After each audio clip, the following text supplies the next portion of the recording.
মৌলভীবাজার শহরের একদম মাঝ বরাবর আমাদের মনু নদী প্রবাহিত হয়। আর এই জায়গাটা আমরা দেখতে পারতেছেন, এটা হচ্ছে মূলত সেন্ট্রাল রোড, যেটাকে আমরা মৌলভীবাজারের প্রাণকেন্দ্র বলতে পারি। কারণ এই জায়গাতেই আপনার সব সব বড় রকমের যত বিজনেস আছে এই রোডগুলাতেই সব প্রতিষ্ঠানগুলা উপস্থিত। আর আপনারা এই পাশে দেখতে পারতেছেন, এইটা হচ্ছে আমাদের পশ্চিম বাজার, আমরা যেটাকে বলি মৌলভীবাজার শহরের মেইন বাজার। আর এই যে রোড দেখতেছেন, এই রোডে সব বড় বড় বিজনেস বা ব্র্যান্ডের যে কোম্পানিগুলো সব কিন্তু এই রোডে। আর সব থেকে বড় কথা হইতেছে, এই যে রোড দেখতেছেন তার পাশেই একদম এই যে আপনারা একটা দেয়াল দেখতে পারতেছেন, এই দেয়ালটা হইতেছে আপনার মৌলভীবাজার শহর সেন্ট্রাল রোডের এই যে রোড। আর এই পাশেই দেয়াল। সব থেকে মানে ভয়ানক ব্যাপার হইতেছে, এই যে দেয়ালের অপোজিট সাইডে মনু নদীর পানি মনে করেন আপনার দেয়াল থেকে প্রায় 3-4 আঙ্গুল নিচে আছে।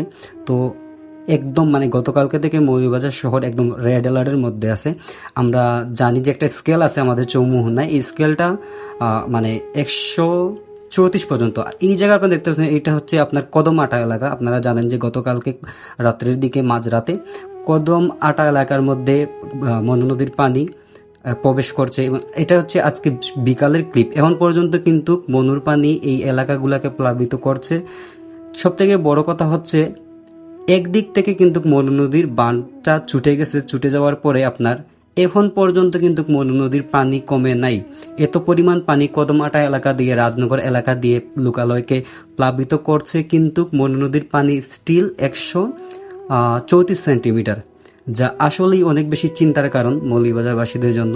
সব থেকে বড় দুশ্চিন্তা হচ্ছে মানে মেইন সিটিকে নিয়ে। এই সিটি হইতেছে মূলত সবকিছু একটা জেলার। তো এই শহরেই মানে বাজার হাট বা অন্যান্য যত ব্যবসা প্রতিষ্ঠান সবকিছু শহরে। এই যে ফটোগুলা দেখতেছেন, এগুলা হচ্ছে আপনার রাজনগর সরকারি কলেজের সামন, কদমহাটা, রাজনগর বা আশেপাশে যে এলাকাগুলো আছে এই এলাকাগুলোর অবস্থা খুবই খারাপ। পানি কিন্তু ঢুকতেছে। আর এই যে দেখতে পারতেছেন, এটা একটা ব্যবসা প্রতিষ্ঠান, আমি বলছিলাম সেন্ট্রাল রোডের, তাদের দোকান দিয়ে কিন্তু দোকানের একদম অপোজিট সাইডেই মনু নদী। আর এই পানিগুলা কিন্তু ওদের দেয়ালের আশপাশ দিয়ে আসতেছে আর কি। তো ফুল রিক্সের মধ্যে আমরা ধারণা করছি এই যে আরেকটা প্রতিষ্ঠান, এই প্রতিষ্ঠানের ঠিক অপোজিট সাইডেই মনু নদী, যা পানিগুলা কিন্তু অল্প অল্প করে দেয়ালের ফাঁক দিয়ে আসছে। তাই আর কি মৌলভীবাজারবাসী সবাই অনেক বেশি আতঙ্কের মধ্যে আছে। বিশেষ করে কিন্তু আরেকটা রিক্সের পয়েন্ট হচ্ছে, এই যে দেখতেছেন এগুলা হচ্ছে আপনার বালিখান্দি, সাবন্দর বা আশেপাশের এলাকাগুলা মানে খুব বেশি রিক্সের মধ্যে আছে। কারণ ওইদিকে কিছু এলাকায় গাইড ওয়াল দেওয়া আছে, বাকি এলাকাগুলাই কিন্তু একদম রোডের পাশেই হইতেছে আপনার নদীর পার। আর পারগুলা খুবই দুর্বল। এই যে দেখতেছেন পার কিন্তু মাটির নিচ দিক দিয়ে পানি আসতেছে রাস্তার মধ্যে। সো এইগুলা নিয়ে অনেক রিস্কের মধ্যে আছে, কখন কোন দিকে কি হইতে পারে না হইতে পারে। সো আপনারা যারা ভিডিওটা দেখতেছেন অবশ্যই মৌলভীবাজারবাসী বা আশেপাশে যারা অবস্থান করছেন সবার জন্য আপনাদের দোয়া থাকা উচিত, দোয়া রাখবেন অবশ্যই।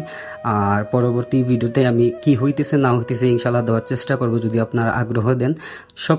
আর এই হচ্ছে আমাদের চৌমুহনা, যেটা মূলত মনু নদীর উপরে মৌলভীবাজার শহরের সব থেকে বড় ব্রিজ, যেটাকে আমরা চাঁদনীঘাট ব্রিজ বলি। এই ব্রিজে কিন্তু অনেক বেশি মানুষের ঢল, অনেকেই আসে। একদম উপর থেকে নদীটা ভালো করে দেখা যায়, পানির কি অবস্থা অনেক প্রকারে। এবং কিন্তু অন্যান্য পাশের রোডগুলো ব্লক করে দেওয়া হয়েছে, এই জন্য এই রোডটা অনেক বেশি মানে যানজটের শিকার হচ্ছে। তো পরবর্তী ভিডিওটা অবশ্যই দেখা হবে। আর কি হইতেছে না হইতেছে আমি আপনাদেরকে আপডেট দেবো ইনশাল্লাহ। ভালো থাকবেন সবাই, সালাম আলাইকুম।